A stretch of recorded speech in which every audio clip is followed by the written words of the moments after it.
making biscuits. Get up in the middle of the noonday. Biscuits. Get up in the afternoon making biscuits. This area right here is alongside my driveway, and this is basically a wall of rocks, and it is completely covered with brush and bushes from the rainy season, bits of trees, grass, bindweed vines, all kinds of stuff.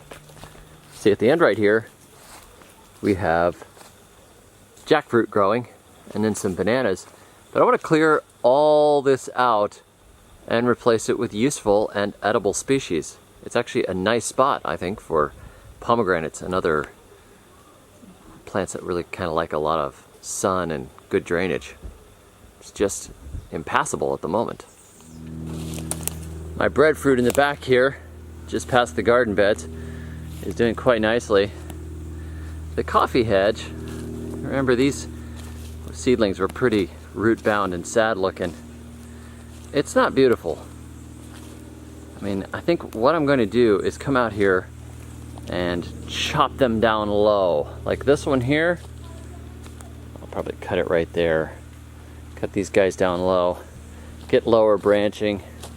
These are pretty sad, spindly looking things. And they are going to bloom right now, but I mean, they're going to give me like a cup each, so I'm not really that, worried about it. Man alive, that rainbow is something else. We're just getting that beautiful, like, late afternoon tropical rain. That is gorgeous. So what I'm doing here is I've got this bucket of coffee seedlings that I liberated from underneath a tree on an abandoned piece of property, and I am planting them in a row alongside this row with 8-foot spacing. I'm going to dig a ginger bed in between right here. Ginger is a good cash crop. So if we've got these guys, we've got 8 feet, we can do a 2-foot or 3-foot ginger bed in between and still have space to walk around. And there we go. So I dug all these guys up. So I've got 1, 2, 3, 4, 5, 6 in here, right up to the edge of my property and my neighbor's house here.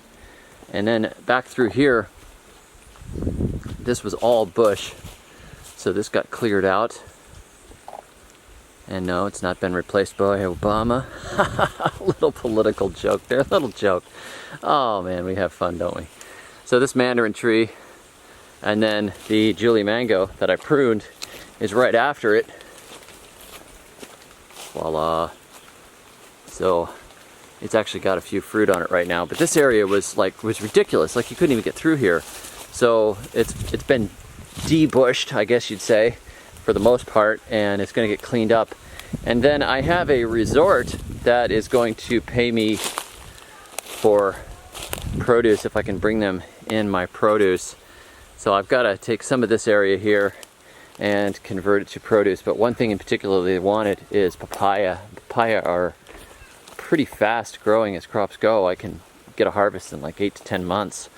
So I'm going to take a lot of this semi-shady area where the pawpaws will grow, and they'll grow amongst rocks and rough areas where it's hard to put in vegetables. So, where you see this kind of thing where we were burning, I will dig pits and plant pawpaws. So in an upcoming video, I'm going to show you how I'm going to do that. It's going to be kind of interesting because I have a bunch of pawpaw seeds fermenting on the counter right now that I've got to get around to cleaning up and planting.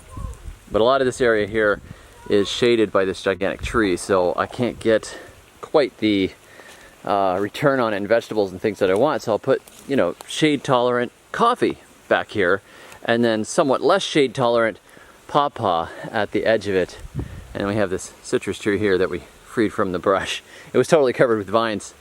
I don't know what it is yet, but I think it's a lemon, judging by the way the leaves smell. So looking down the row here at the tomato beds, we actually have tomatoes coming up now. Look at these guys. These guys in the middle here are tomatoes. These are not. These need to be hoed out of here. And since these beds have gotten water, look at all those tiny little green weeds on it. That's a lot of trouble. So this bed is Jessica, and these are the first tomatoes that came up. But there are also tomatoes in the other beds coming up now as well. So they actually came up pretty quickly. But when you have, you know, temperatures in the low 80s, it's ideal for germination this time of year. We've got like, you know, upper 70s at night and low 80s during most of the day. So like I'm looking in here, I see one, what looks like a gnawed off tomato head, and then no more tomatoes. I know, everything looks like a tomato, but that's not a tomato.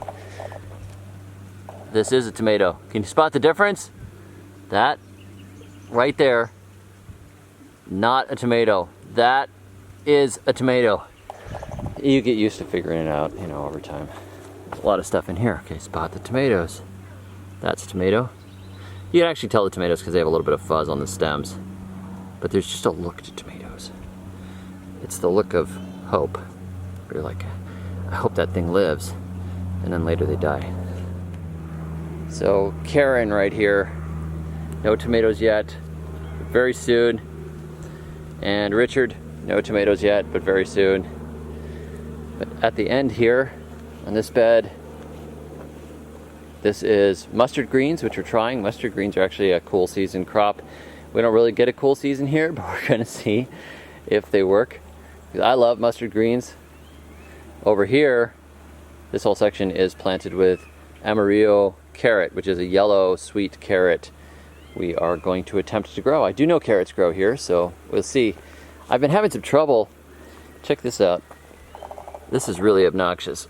I've been having some trouble with these ants. They get into the base of the transplants and they chew up the root system. See this? There's ants down in the bottom there. They get into the bottom and they chew it all up, and then the plant loses its ability to pull up water because they've been digging it up so badly. I don't know what they're doing in there or what they're interested in, but it's very frustrating. So I asked a local farmer what to do, and he said, put 7 dust all over the entire bed before you put anything in. I'm like, I don't want to do that. So I took some hot sauce yesterday and a little bit of soap. See the ants in there? You see it? They get in there and they're killing this kale. This kale was growing perfectly nicely, and now it's not. This one too was growing great. Now it's not. But I am so tempted to just dump 7 dust on it, but I'm not going to do that. So what I did was hot pepper and a little bit of soap yesterday. Made absolutely no difference. They were digging in it again the next morning. So I'm going to have to figure out something a little stronger. Maybe neem oil. But I've got to actually go all the way into town to get neem oil. These guys are looking good. This is the Abelmoschus manihot, the edible leaf hibiscus. And they are propagated just by sticking sticks in the ground. So these guys are going to look like these guys in a month or so, or less. They'll start popping up. In this bed, there is okra coming up now. Okra is a super easy crop to grow in the tropics. Just don't grow it where you've grown okra before, or you end up with problems. It really attracts nematodes like crazy. I had a big yam in here. I dug it. I don't know if I filmed weighing it though. I actually may have given it away before I weighed it. See all these okra? Looking good. And note the wide spacing. Dry season. You can afford to go a little closer in the rainy season with your spacing, but in the dry season you don't want to do that. Less competition for resources.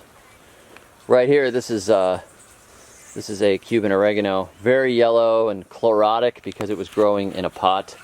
But I just transplanted it in here this morning. Put an aloe in here. There's some really happy looking pumpkin seedlings. Look at those things. Monsters. And you know, these guys are looking good. These are another variety. This is the variegated Cuban oregano, which I just stuck pieces in here. I'll let them go. I'll let them run. Now it's interesting because my wife made tea with it the other night. One of the kids had a sore throat. Cuban oregano is really good for sore throats, but she made tea with our variegated variety, and the tea tasted very, very mild and weak compared to the non-variegated type. So Rachel now thinks they're just not as potent a medicine or a flavor, and I tasted it. It really didn't have the zip. I mean, it tasted fine, but it was really mild and weak. More pumpkins. So there's something to remember about that. didn't ever think of it. I thought, well, you know, this is the beautiful version of it. Might as well just grow this type. But after that tea, I decided, well, I'll just stick some of the boring kind in here since I had a pot of it sitting around. I'm sure you guys have pots of stuff sitting around all the time too, right? Just waiting to go. I just love it. Man, these bananas are gonna look so good when they come in. Look at this banana, isn't this weird? I transplanted these guys, just hacked pieces of them off and stuck them in the ground, you know? You just split a bulb off and plant it. It's starting to unfurl that central leaf. It looks so weird and ugly when it starts, but in a month or so it'll be gorgeous. Starfruit are looking really happy, glad to be freed from the weeds. One of the best looking garden areas in the entire yard is my daughter's garden. My oldest daughter has quite the green thumb, and she's been collecting different plants and putting them in here and planting seeds. You can see all the little marigolds coming out of the ground. She's got these beautiful things, bits and pieces of cuttings and stuff that we've started. She's always propagating and starting things. So she's got, you know, just a big variety of pretty tropical stuff. Little moss roses. There's a talinum. Here's another talinum. It's not in bloom right now. It's a morning bloomer. But she started, you know, these cosmos. She started these beautiful hibiscus here from cuttings. She's got two of them, one there and one there. The papaya started itself and she just let it grow. This is an Ixora I bought for her as a gift, which has really, really pretty blooms when it gets around to blooming. She's got begonias in here. She's got little cacti hiding. There's some Dieffenbachia. She's got periwinkle. A lot of cool stuff. She just kind of collected things, and when I had a pretty ornamental plant that somebody would give me or I would get for really inexpensively, I would just give it to her and she would plant it in here. Like, check this out. Isn't that cool looking? That is a cool looking plant. Something related, probably like Colocasia. This is Gynura pseudochina in bloom right now. It's a relative of longevity spinach and Okinawa spinach. She's really got a nice little thing going on here. And we made this little white picket fence to kind of keep feet off of the garden area, and she's just filled it up and made it beautiful. The cocoa plum here in front of the laundry room looks really nice. And one on the other side. And the one on the other side looks really nice. They're already starting to catch and grow. It's amazing. Good tough plant. Here's an interesting plant I got a cutting of recently. This is a variegated St. Augustine grass. Isn't that cool? Look at that. It's neat. It's already started to root. I don't know what to do with it. Maybe make a variegated tiny lawn. That'd be kind of cool. Here's another interesting plant. Look at this ivy. I picked this up from a local store just this last week. That is some of the coolest looking ivy. I hung it here to decorate my wood rack. Just looked like the right place to put it. One thing I really like here is this grenadilla vine growing over the cocoa. It's really, really pretty. All the cocoa pods up here forming, and then there's this gorgeous grenadilla running right through it, which should be bearing soon. Right here I'm moving some of my nursery stuff. I have this rotten piece of plywood, and rather than just throw it away, I figured, well, we'll use it for a weed block for a while. I'm starting to move my nursery plants. As you can see here alongside the house. Man, I left leaving my tools all over the place. Alongside the house. This is where my current plant nursery is, and it's a total mess. And, you know, we've got the sink draining right here, and we have the washing machine draining right here. And so it's actually hard to get to this stuff to water it, and the weeds are growing up in between it. So tomorrow's project is to clean this area out, and then I'm going to take these pipes and I'm going to run them as far up here as I can and let this area just trickle down and make a gray water system. I'll put some bananas in here, try to just make it really slowly drain through. So in the dry season there'll be tons of water in here and the bananas should go crazy. I did that in North Florida out of the back of my house with my kitchen sink, and the bananas went insane. Absolutely loved it. It was the only place I got bananas The bananas in the front porch were always, or in the front yard, were always looking starved and sad. Bananas like at least 100 inches of water a year, and we only got about 50 something up there. So here's what we got cleared here so far. This is how we started out. Need to clear this area and plant it. It's looking better, isn't it? It was really funny when my son was out here cleaning. He like was yanking vines with a rake, and he smacked the rake down on the ground. And he said he heard a hollow crack sound, and he pulled it back, and there was a pumpkin on the end. The pumpkin had grown itself up here, like just seeds were on the ground. So yeah, it's a pretty fertile area. I don't know where the pumpkin came from. So there we go. This area here will get planted with pomegranates and figs and stuff that like rocks. Probably throw some dirt in between these rocks and use it for gardening areas. And kind of wraps around here. This is actually the edge of our driveway.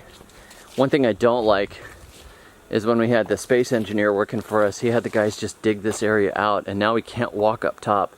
Before it was kind of a gentle slope up right here, and now I can't get up here.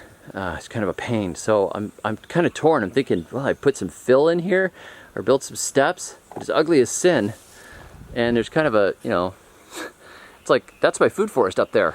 And how do I get to it? Kind of got to jump up the wall here, scramble up, cut around underneath that tree, and go to the front. But anytime you have a bad access point like this, it makes you not get to your plants. That's not good. I want to be able to just walk right up there from multiple points. This is not really good. So we'll get to it one thing at a time. Anyhow, thanks for joining me, guys. I hope you are surviving the freezes and everything else. And for those of you in the tropics, happy gardening. I'll catch you next time. And until then, may your thumbs always be green. Get up in the afternoon, making biscuits. Get up in the middle of the nighttime, biscuits. BISCUIT. Here's to you, retired senior chief. BISCUIT. Here's to you, retired senior chief. Biscuits, biscuits, biscuits, biscuits, biscuits, biscuits, biscuits, biscuits, biscuits, biscuits, biscuits, biscuits, biscuits, biscuits, biscuits, biscuits,